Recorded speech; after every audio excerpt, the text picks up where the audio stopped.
Senior Bowl is coming up this week, which means draft season is fully underway, even though we've still got playoff football, postseason football, Super Bowl championship to figure out. But we're going to dive deeper into this next episode of Mock Draft Monday here on Locked On Commanders. Your daily podcast on the Washington Commanders, part of the Locked On Podcast Network. Your team every day.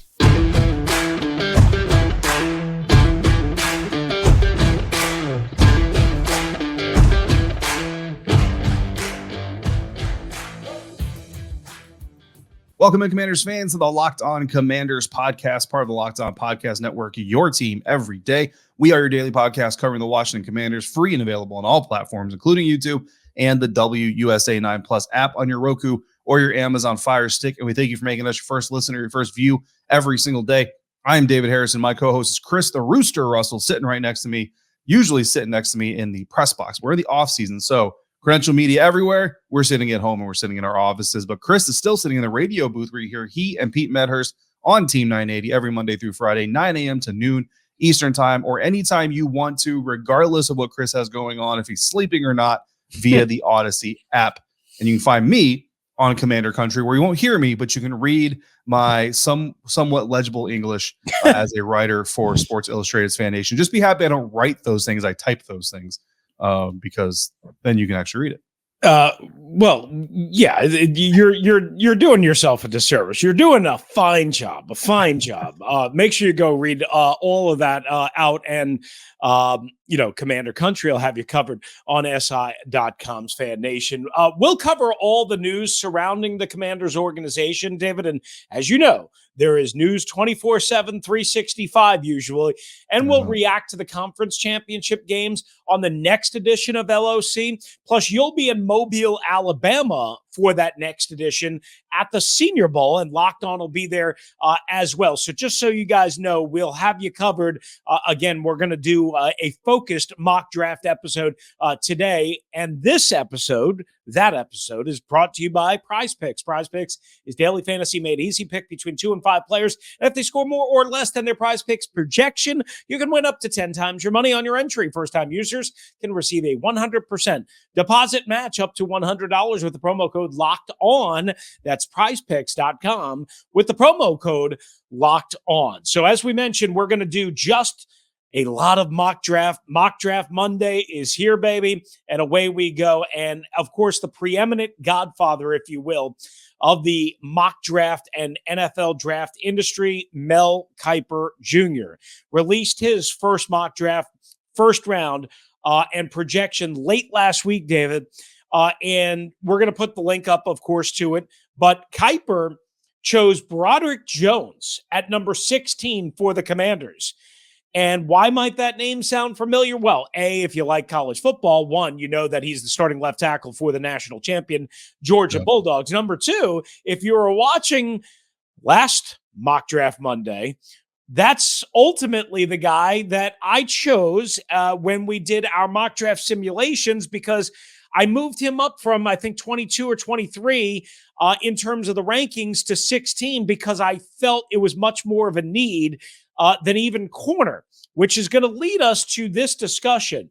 When Broderick Jones, if Broderick Jones is the pick, David, do you have any sort of major problem with that if he's ranked a little bit lower by the draft nicks and the Commanders take their guy at 16? No.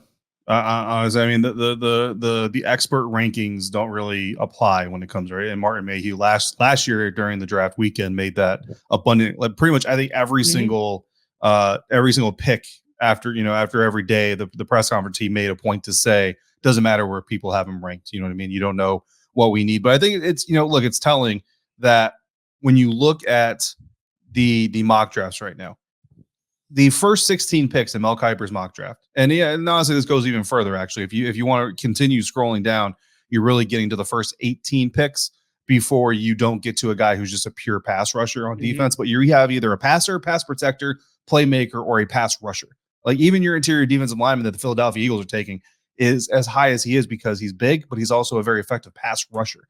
That's how important the passing game is. I know we had this like renaissance of running game this season, but that's how important the passing game is that the first 16 picks, 17 picks again, like you said, the godfather of mock drafts. His mock draft still, every single player directly impacts the pass game first before anything else. Not saying that, some of these tackles don't also do a good job of run blocking, which Broderick Jones does. I mean, I've seen a draft profile that literally calls him a bully. You know what I mean? He's a guy that can get into his pass set, protect his quarterback effectively, efficiently, but also he can make room for the running game if you need him to. And there's going to be a little bit of a jump. I know a lot of people want to say, like, Georgia's an NFL roster, or the Alabamas of the world are NFL rosters.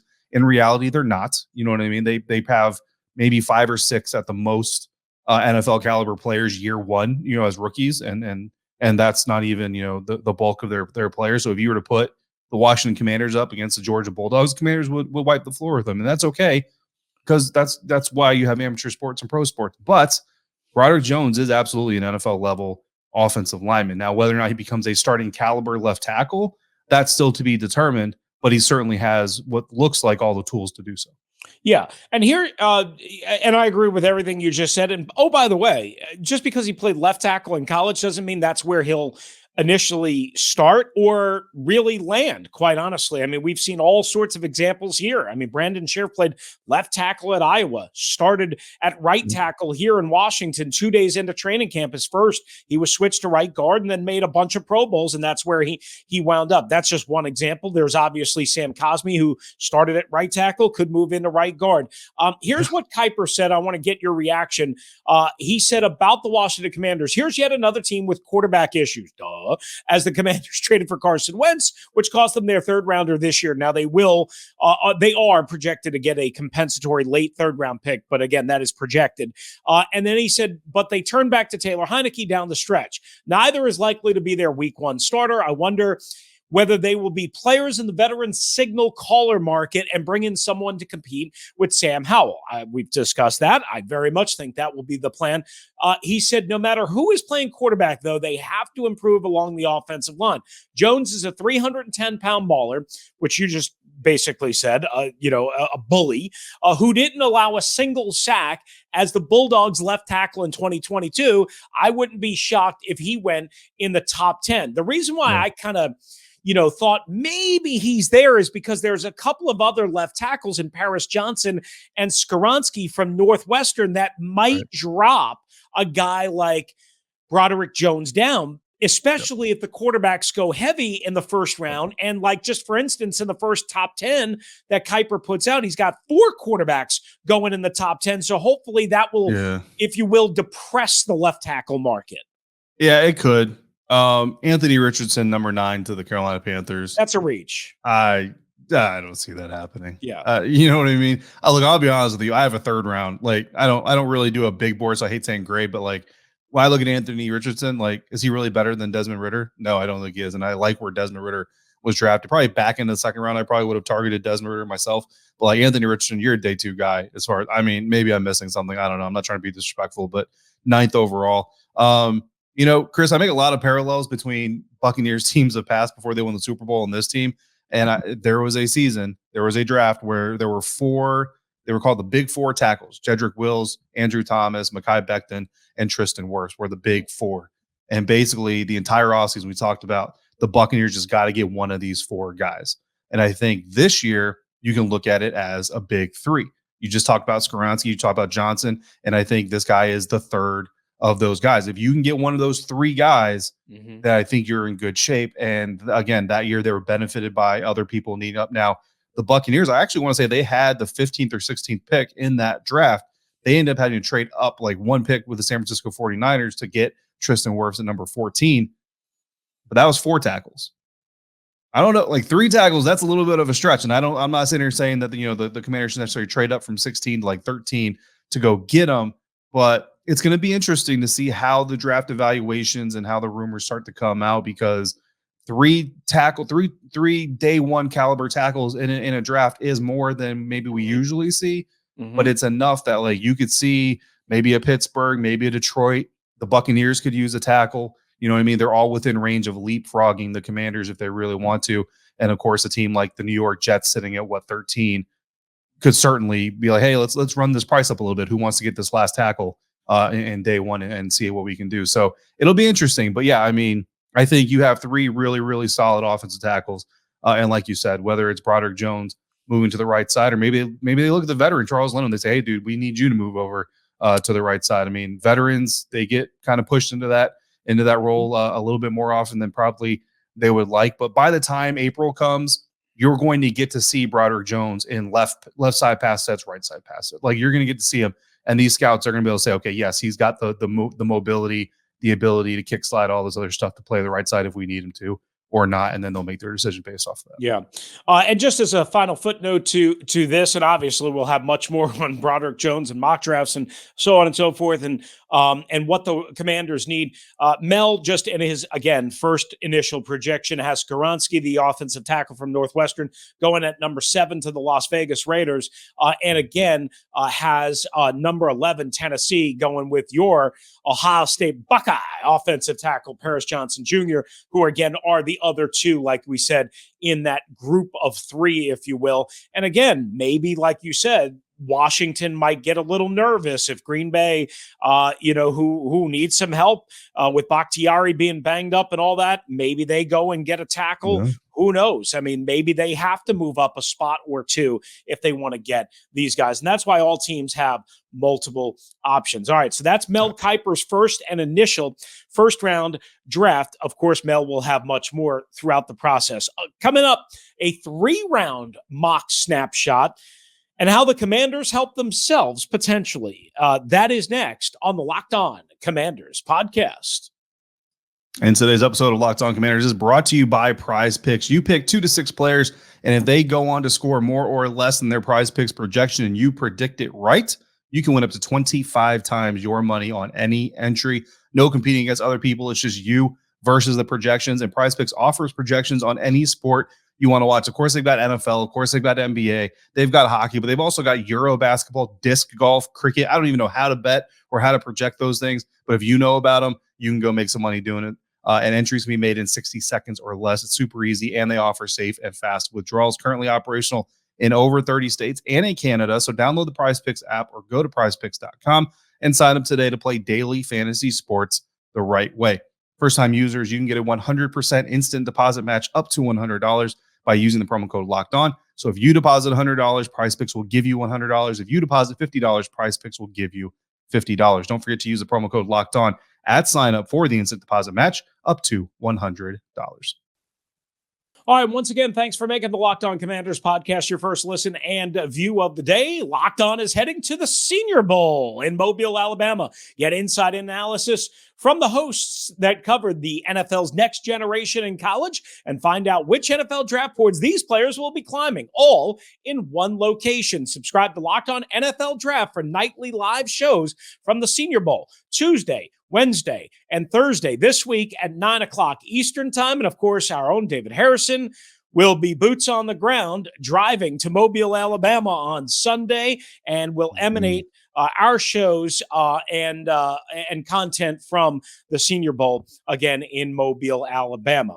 Yeah. David, we wanted to expand from a first round projection to a third round. Now, in full fairness, right, we don't know exactly where the Commanders are going to pick in the third round because they're being projected by overthecap.com. I think I did that on my solo episode last week with a third round pick after losing Brandon Sheriff and a 6th round pick. But again, that is just right now a projection. The NFL does not make that official. I believe it's right around the start of the league year, maybe, it's like maybe, somewhere in that range where they make that official. So we don't know where the Commanders are going to be picking in the third round, or even if they're going to officially have a third round pick because of the Carson Wentz trade. So what we know now is that they have a first and a 2nd round pick, and WalterFootball.com, one of the draft sites out there that's always ahead of stuff and always,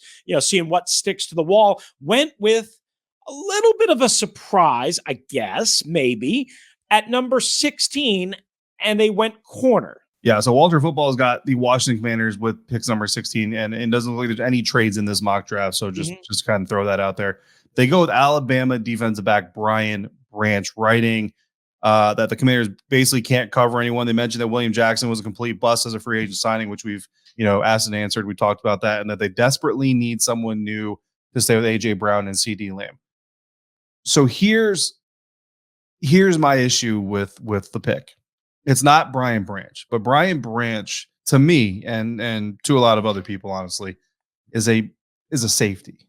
He's not a cornerback. Now, Alabama did use him in the slot and did use him in man-to-man slot coverage against obviously slot receivers. So yes, there is some translation there, but he's not. If you're looking at him as a pure corner, he's a nickel.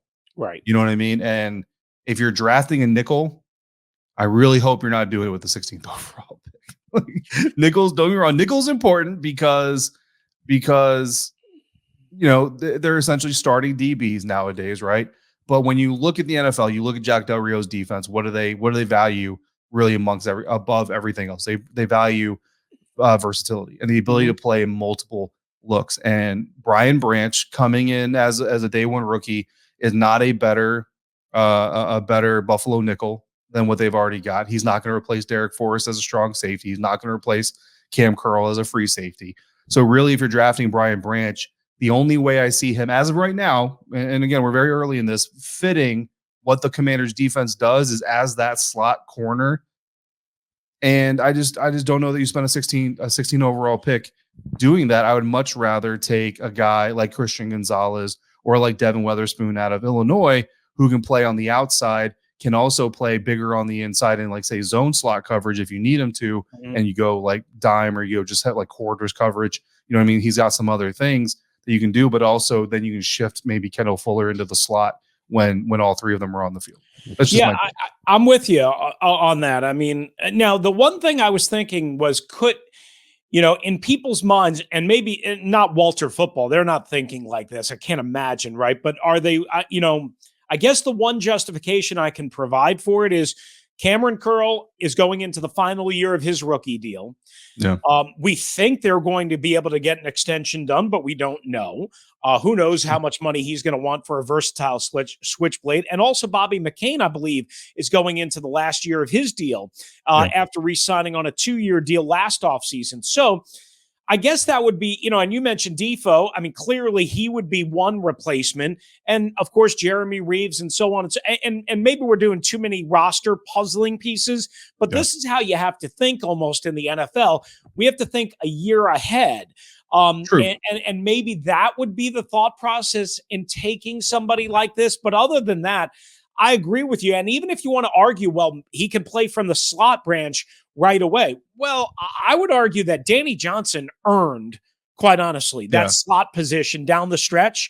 And you mentioned Benjamin St. Juste, who spent the entire offseason there and went from slot corner to outside corner because William Jackson III was A, injured, and B, so bad that they had to kind of reverse that. And again, Danny Johnson emerged after Wild Goose kind of struggled. So to me, I think they already kind of have the answer there. And I could make a further argument that even though they need corner depth for at least one more year between Kendall Fuller and Benjamin St. Juste and Danny Johnson and whatever else you add to the mix, that corner is not a pressing need. Is it a need? Yes. I don't know if it's a first-round pressing need like some others think. Especially in the slot. I mean, to be quite honest, you've got more depth in the slot than you do out on the outside. And Joey Porter Jr., Christian Gonzalez, and Devin Witherspoon are all still available when Walter Football takes Branch for the Commanders. And to me, you take any of those three guys, you immediately have a potential starting prospect for an outside corner position, and now you have a new starting slot defender in either Kendall Fuller or Bobby McCain with Danny Johnson still in there. And oh, by the way, in a pinch, if you need to shift Benjamin St. Juste inside, you go ahead and do it, and you get another year with Christian Holmes as a special teams guy, develop him even more. And by the way, Percy Butler also played Buffalo nickel in the slot and did a pretty good job. Like, if there's some holes in this Commanders team, I just don't think slot defender is it. But there's some other picks here too that we got to get to. Chris, number 47 overall, their second round pick. He does have the Commander. They have the Commanders taking Osiris Torrance, guard out of Florida, saying, quote, the Commanders need to address the interior of their offensive line, which has been a big liability this year. Say less. Osiris Torrance is a huge interior blocker with surprising athleticism. So if they don't get their linemen in the first round. They apparently come back in the second round and get Osiris Torrance. I'm going to tell you this. Osiris Torrance doesn't make it outside the top 40 picks. Okay, that's a good little nugget. I was going to say, I don't have a full file yet on Osiris Torrance like you do, so I'm going to leave that to the expert. But I would just say this. If a body type like this, an athletic guard, is available at 47, you absolutely hop on it, because as we talked 100%. about last week in our who's staying, who's going, I mean, it's possible they could cut Chase Roulier. It's possible Tyler Larson doesn't come back, and both are always injured. We know Sadiq Charles hasn't fully developed. Trey Turner is likely not to come back. Andrew Norwell might not be coming back, so they need help in a big-time way, and that becomes a best available player, best body type, what have you, fitting a need. And certainly if you went corner, which again, both of us kind of, at least in this projection, disagree with, if you went corner as opposed to guard or left tackle or something like that, you would almost have to go interior offensive line with the 47th pick. And maybe you do have to trade up, like you said, into the top 40 if you like a guy like Osiris. Yeah. And again, this mock draft ends at the currently set third round, which is number 95, the Philadelphia Eagles, which apparently Walter Football thinks the Eagles are going to win the Super Bowl over the Kansas City Chiefs. So that is where it ends. So we don't get to see the Commanders' third round pick, which is expected to be number 97 or so based on over the caps projections like you covered last week, Chris. If I were sitting at 97, to be quite honest with you, and 93 came up, the Carolina Panthers, 93rd overall pick, and linebacker Amari Burney from Florida, and defensive end Zach Harrison out of Ohio State, and wide receiver Josh Downs out of North Carolina, we're still on the board. Those are the last three picks in this mock. I would trade up to number 9. I would call the Carolina Panthers and say, give me your pick. What do you need for it? And I would honestly probably take Zach Harrison over Burney, but potentially Burney and Josh Downs. To be quite honest with you, the only reason I'm really considering a wide receiver in this position in the third round is because he's got a connection with Sam Howell. And because if I'm really serious about him being my number one guy, let's give him some more comfort, familiarity. But also, Josh Downs is one hell of a good receiver, and we see in this league, you can never go without too many receivers. You're one Curtis Samuel or one Jahan Dotson hamstring away from needing your fourth receiver. And if you can go into camp with that either being De'Ami Brown or Josh Downs or hopefully Cam Sims, you got a really good problem on your hands. And let's be honest real quick. The reason why you would go up for Zach Harrison is because you need another fellow Harrison in the because he's a Harrison, he's a Buckeye, and he's an edge rusher coming out of a 4-3 defense. Come on. Do we get any more Commanders necessary than that guy right there? All right. For me, if they go corner, again, we discussed that, and interior guard, they have to go offensive tackle in this spot. Again, name your offensive tackle. You suggested maybe a Blake Freeland from BYU. I have no idea who would be out there. You got to go offensive tackle because they need offensive tackle and interior offensive lineman more than anything else, more than corner, quarterback, tight end, what have you. They need it all. All right, coming up next, a fan-driven Commander style mock draft on this Mock Draft Monday. But first, today's episode of Locked On Commanders is brought to you by FanDuel. Guys, it's time for the big game. That's right. We're 2 weeks away from settling it all in the desert. We're really excited, too, about our new sports betting partner for Locked On, because they are the #1 sportsbook in America, and they simply are FanDuel. And if you're new to FanDuel, that's even better. So many great features. And right now, you can get started with $150 in free bets guaranteed when you place your first $5 bet. Just sign up at FanDuel.com/locked on. They have all your favorite bets from props, single game, same game parlays, and all on an app that's safe, secure, and easy to use. So place your first $5 bet to get $150 in free bets, win or lose, at FanDuel.com/locked on. Make every moment more with FanDuel, the official sportsbook partner of the NFL.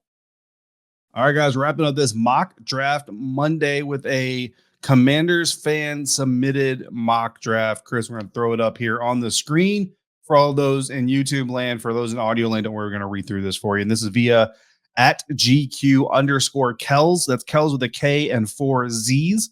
DM this to us. And here's this mock draft. He's got tackle Broderick Jones from the Georgia Bulldogs going with number 16 overall. There are no trades in this mock draft, by the way. Second round, number 47 overall, Eli Ricks out of Alabama. The cornerback joins the Commanders. Center Luke Whippler. I'm honestly surprised. I don't know how to say his name, to be honest with you. Ohio State Buckeye center. It's escaping me, and I can't figure out which way to go on that one. So I apologize. I'm pretty. See, I was going to say Whippler. So yeah, maybe okay. I'm just all maybe I'm wrong. Fluctuated here is what I said. Round 4, we've got Owen Popoe. You know what? I'm convinced Kel's just wanted to hear me say all these names. Linebacker out of Auburn. We got another linebacker round 5, Henry 2020 out of Alabama, who I get to see at the Senior Bowl. Tight end Luke Schoonmaker from Michigan. Man, like you guys set me up on this one. Round 6, tight end out of Michigan. Round 7, the safety Jaden Woodbay out of Boston College. And then Jaron Hall. There we go. There's a good one. Quarterback out of BYU. Whew, going in the 7th round, guys. Give me some easier names here. My Ohio State guy is the one that threw me. But Chris, I'm going to help you out here because I'm going to help you out here because I was just going to say before we get into this, I couldn't have done. I would have done worse. So I'm just going to say, like, this is something Pete and I talk about on the radio show all the time. Pete's like, Mr. Play-by-play guy. So he's like, I've got to pronounce every name right, and I'm like, however the hell you say that guy's name, I'll figure it out at some point. But listen, you get the point. Full disclosure, about the player, not the name. The NFLPA does put out a pronunciation guide during the draft season. It has not come out yet. So give me a little bit of a break here. That has not come out yet. We will learn all these guys' names. Unfortunately, this is not Locked On Auburn or apparently Locked On Buckeyes. I can't believe I messed up my own Buckeyes guy's name, but so there's no excuse there. But Chris, what are your overall thoughts on this mock? Yeah. All right. So here's the deal. I mean, obviously, Broderick Jones' name we've discussed. Kiper projecting him. That's the name that I settled on last week when we did our exercise, our first mock simulation, right? So obviously, I can't sit here and say, oh, terrible pick, bad idea. Now, Pro Football Focus did give the grade of a C-. That's not encouraging, but again, they also hammered the Commanders for taking Jahan Dotson, who I believe they had ranked as their number 55 overall player, who, of course, went 16 to the Commanders, and clearly they were wrong based on an initial rookie season. Now, they do get better picks for the 2nd and 3rd round pick, and really the rest. I shouldn't say the rest of the draft, but Ricks, the corner from Alabama, the center from Ohio State, who I've heard a lot of really. I mean, listen, you go to Ohio State, you're part of that offense. You better damn well be able to be good in run blocking and hold up and pass.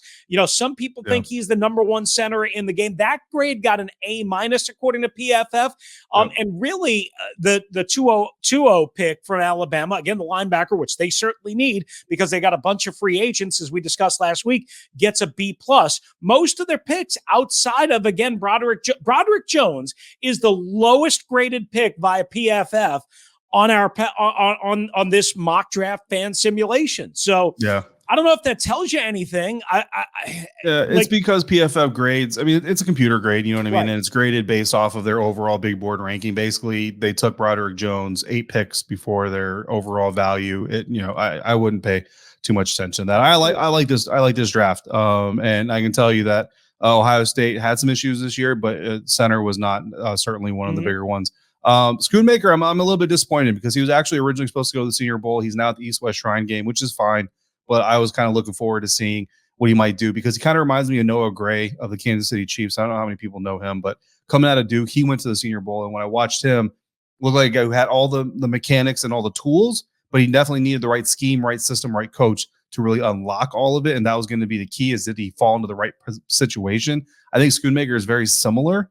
And so again, he's not Travis Kelce, he's not a Zach Ertz, right? But he's a serviceable guy, maybe a Cam Brate, could block a little bit, can catch a little bit, and in the right system, right scheme, right situation, could become a contributor more than anybody would have expected to, the way that Noah Gray has for the Kansas City Chiefs in some key moments. And then look, going quarterback in the 7th round, I love it. I mean, take a chance on an arm, take a chance on a kid, you know what I mean? Go out there and see what you can develop out of them. So yeah, I like the draft. I wouldn't be mad at all if this is what the Commanders came away with on draft night, assuming that Cole Holcomb's not back. If Cole Holcomb is back, then either that 4th or 5th round pick needs to go elsewhere other than linebacker. But given what they have right now, I don't hate the two linebackers back to back. I would even say that whether Cole Holcomb's back or not, that they need to fortify that position Because, as we've Fair discussed, Cole Holcomb, A, on an expiring contract, which they would know at that point. B, he's always injured, or he's got a lot of injuries, or he's had a lot of injuries. So that is a concern there for me. All right, good mock draft there. Thanks to at GQ_Kez with a lot of Z's. We appreciate you. If you want to submit a mock draft, if you want to submit any questions or any ideas, things you want us to talk about, by all means, hit us up on DM at LO Commanders. But that is going to do it for this mock draft Monday edition of the Locked On Commanders podcast. We thank you for making us your first listen and watch of the day, part of the Locked On Podcast Network, your team every day. For your second listen and watch, check out the Locked On NFL podcast, bringing you the local insights you love to the national spotlight with daily conversations on the biggest NFL stories. It's available on YouTube and wherever you get your podcasts. All right, coming up this week, David will be at the Senior Bowl in Mobile, Alabama. Make sure you're checking him out on Twitter. Make sure you're checking him out on Commander Country, part of SI.com's FanNation. He'll be eating lots of good barbecue, I hope.